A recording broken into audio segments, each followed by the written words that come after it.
This is part of section 3 from my presentation on Postmortem America and the Empire of the Herd. This section 3 is entitled, The Better World is Coming to a Theater Near You, Better Worldism and Anti-Earth Ideologies. My work doesn't seek to make the world a better place. If anything, I hope to make the world a worser place. That way humans will have more pain and suffering to endure and overcome. It'll be good practice for them. Better worldist religions like Judaism, Christianity, and Buddhism are death religions because they believe salvation comes only after death. The ideology of better worldism. The people who want to make the world a better place are suffering from a psycho-spiritual disorder, which I have named better worldism. Those who suffer from better worldism I describe as better worlders or better worldists. Better worldism derives from the inherent weakness in the face of life of the other people who dream of a better world. Here's a quote. Quote, "To invent fables about a world other than this one has no meaning at all, unless an instinct of slander, detraction, and suspicion against life has gained the upper hand in us. Any distinction between a true and an apparent world is only a suggestion of decadence, a symptom of the decline in life." Twilight of the Idols. The decline of the West. Here's another quote. "One must face the affirmation of one's worst moments, and by precluding any alternative formulations that permits us to look away from the course of life towards some other conditions, whether it be another world as in religious salvation, or a better world as in doctrines of progress or teleology, or nothingness, Schopenhauer's coalition, even eternal novelty."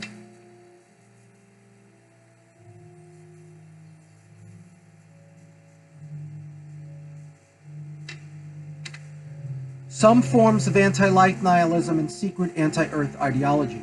Better world nihilism, we are the world nihilism, loss of God nihilism, alienation produces the cow and cattle people. Better worldism is a nihilist anti-earth ideology. To fantasize about a better world is to fantasize about a better world is to posit that this world is not adequate in its own right, and we need to find something better, some better world to replace it with.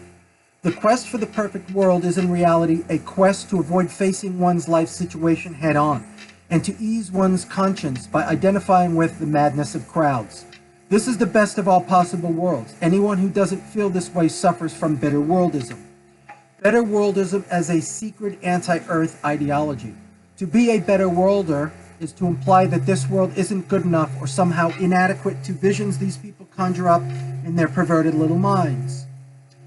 It's to imply that our world is not a perfect world in and of itself, or not the best of all possible worlds, which of course it is. Better worldism is, in actuality, the rejection of the planet Earth, resentment toward the planet Earth, and most clearly of all, hatred of the planet Earth. This ultimately correlates to hatred of life itself. Better worldism is the ideological and psychological underpinning of most anti-Earth ideologies, and vice versa. Most organized religions heretofore are born of better worldist fantasies.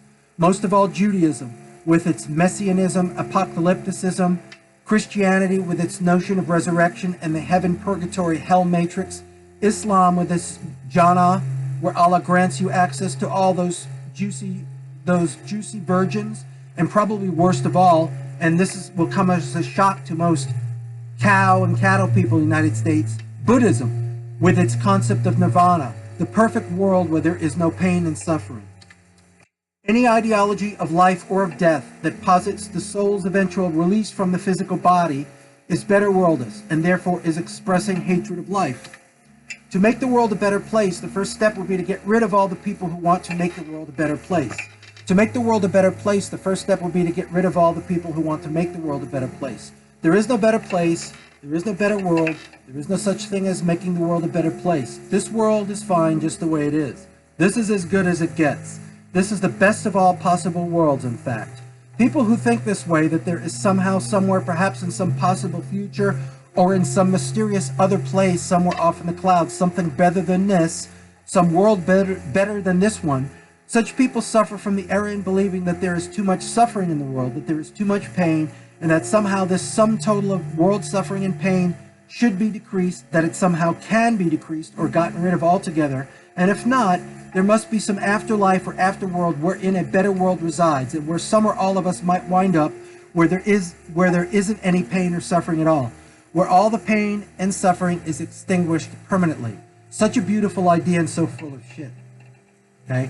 People don't come up with these ideas because they fantasize solely about the idea.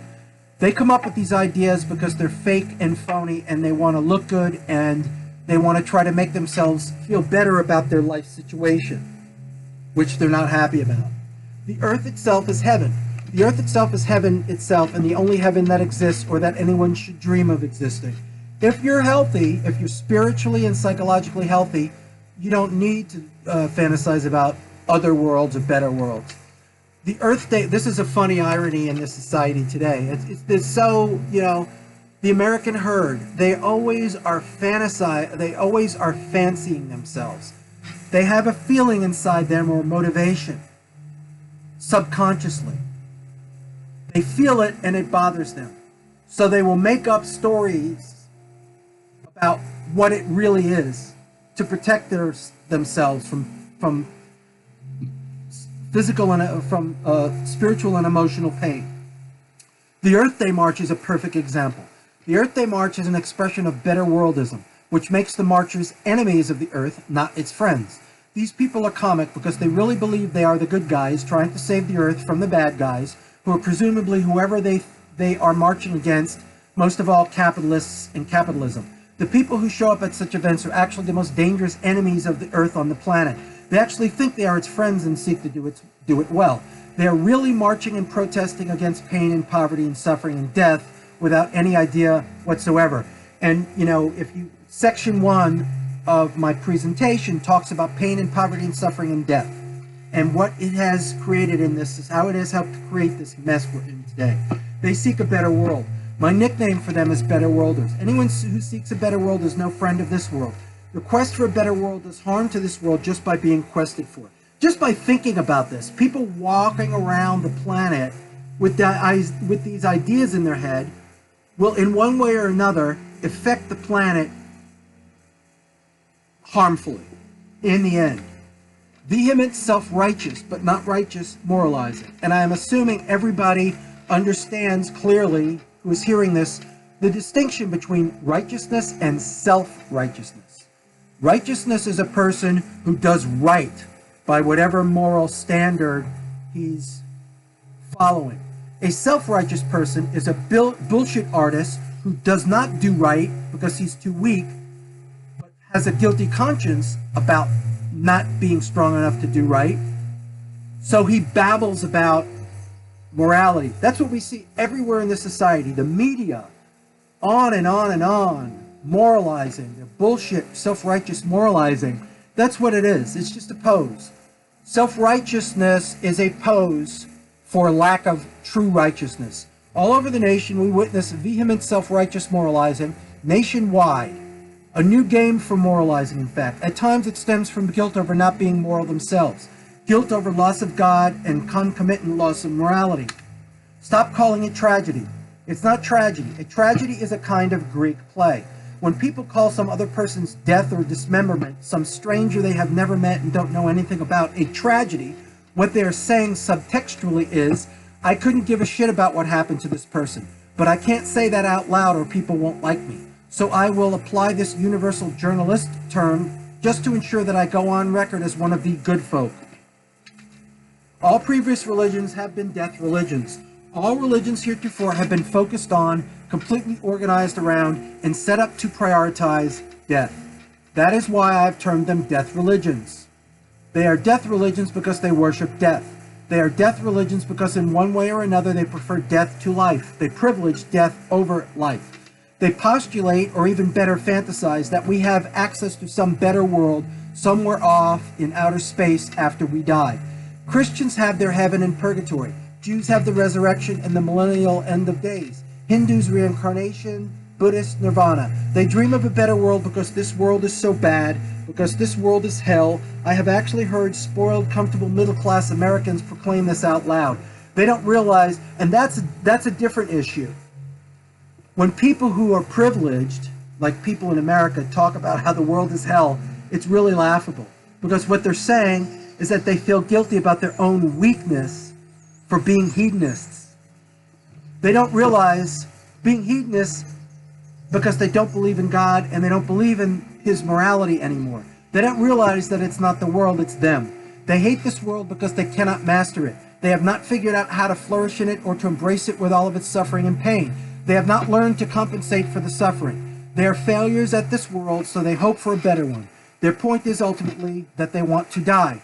This is why death religions are death religions. They are designed for failed human beings to help them embrace their failed lives and their up-and-coming death. Inhumanism is the societal structure of the future. Inhumanism posits no mystery worlds after death, no life after death. Inhumanism is the first religion that is completely satisfied with and accepting of this world, the real world, the only world, the here and now. In other words, Inhumanism is the first religion to accept reality. Inhumanism embraces it and then aestheticizes it, not to take something bad and try to make it better, but to appreciate it and then enhance that appreciation. The comprehension of beauty, artistic and natural, is the focus of Inhumanist worship and ritual. Inhumanism has no conflicts with science, unlike monotheistic religions, except where science is used to do harm to the planet. This is the best of all possible worlds. Anybody who doesn't think so should leave it forthwith. Suffering is all in the mind. The stronger the personality, the less the suffering.